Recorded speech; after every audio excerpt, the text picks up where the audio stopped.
What is going on, everybody, and welcome back to another episode of the Classic Chronicles. We're just gonna get right into it today, and I'm gonna be talking about the debut episode of AEW Collision. Now, I normally don't do weekly shows because it's a lot to keep up with, but I figured since this is the inaugural episode of AEW Collision, I figured I'd cover it. So let's just get right into it, man. Wrestling on Saturday night is back. It hasn't been seen since the WCW days on TBS, but it is back on TNT in the form of AEW Collision, and it has Collision definitely has a different feel to it. I mean, there was a different commentary team. Normally you have Excalibur and Taz and Tony Schiavone calling the action, but for AEW Collision, it looks like you're going to have Kevin Kelly, Nigel McGuinness, and JR on the call. So it definitely gives a refreshing feeling and a refreshing vibe and sound to it. And the first episode was pretty damn good for a debut episode. They had been hyping Collision for a while, and it definitely lived up to its hype. So let's just get right into it. So the inaugural episode of AEW Collision was based around the return of CM Punk to AEW. CM Punk had been out of action 9 months with a torn pectoral muscle, and there was a whole lot of controversy surrounding his comments at the AEW All Out post show media scrum.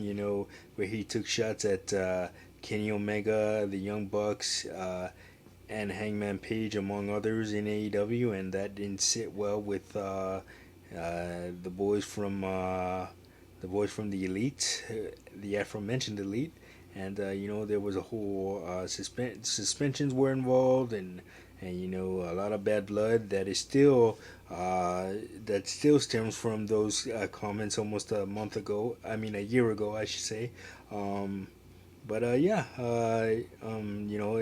Nevertheless, CM Punk kicked off the show. The debut episode took place in Chicago, Illinois, CM Punk's hometown.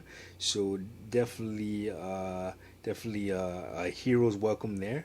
I believe that he will be a heel everywhere else outside of his hometown, but that remains to be seen.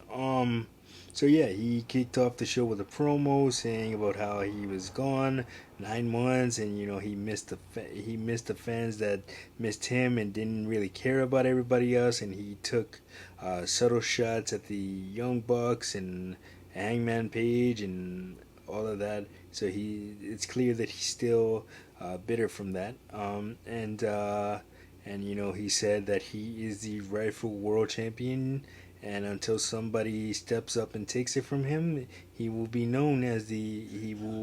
parade himself around AEW as the world champion. So it'll be interesting to see if the rivalry between CM Punk and MJF from last year gets revisited, and this time over the over the AEW World Championship. So yeah, no, and CM Punk, that wouldn't be the last of CM Punk that we would see on the show. He would be in the main event, which we'll talk about after we're done covering the rest of the show. But but what do you call it? So the in ring action kicked off with Wardlow defending the TNT Championship against Luchasaurus. Christian had his crack at the TNT Championship at Double or Nothing. But unfortunately he came up short in a ladder match, which is one of his specialties. So he sent his right hand man, the very devastating Luchasaurus, to do his work for him. And a lot of shenanigans took place from Christian. Distracting Wardlow, and he ended up assisting Luchasaurus by smashing a camera over Wardlow's head, and that helped Luchasaurus get the win and become the new TNT champion. But it doesn't look like Luchasaurus will be holding on to that belt, as Christian Cage has taken the belt as his own, and he is parading around like he in fact won the TNT championship when it was in fact Luchasaurus who was the champion. Um, so yeah, then after that you had a promo for the return of Scorpio Sky. He hasn't been seen in AEW for quite a while. Had battling a bunch of injuries, but he is definitely very very close to making his return. So that was a cool promo for Scorpio Sky. I'm a huge fan of Scorpio Sky, so I definitely look forward to seeing him back in an AEW ring. His run with the TNT Championship was way too short, in my opinion. But hopefully he can get it back, and we'll see where it goes. And then next up, you had the match of the night, in my opinion. You had it was the returning Andrade El Idolo taking on the House of Black's Buddy Matthews. And shout out to Dasha. It's to the ring announcer Dasha, who made a little bit of a mistake while announcing Buddy Matthews' introduction. She called him Buddy Murphy, which was his WWE name, and I kind of laughed at it. I kind of laughed at it. It's okay. It's live TV. Anything is liable to happen. But yeah. Anyway, it was, like I said, it was the match of the night, in my opinion. These two went at it for 20 minutes, and it was an absolute masterpiece, man. If you get a chance to go back and watch it, find it online somewhere, definitely go out of your way to watch it if you're a wrestling fan. That was definitely one hell of a match between those two, and I would love to see them run it back at some point. Uh, then you had a promo for the Acclaim cut an in-ring promo, saying how happy they were to be on Collision, and they're looking to get the AEW World Championships, Tag Team Championships back, and it was a really fun promo and it also ended with a three-way scissor with Billy Gunn and the Acclaim. If you don't know what that is, definitely look it up. It's hilarious. Anyway, and then you had the women in action. It was Sky Blue and Willow Nightingale taking on the Outcasts, Tony Storm and Ruby Soho. Those ladies did their thing. Sky Blue, a Chicago native in her own right, had her mom in the front row, and her mom even got involved in the action, slapping Tony Storm and Ruby Soho, and it was pretty cool. And it was a great match. These women doing their thing. Huge shout out to all four women. I'm fans of all four of them. And then up next, you had the returning Miro in action.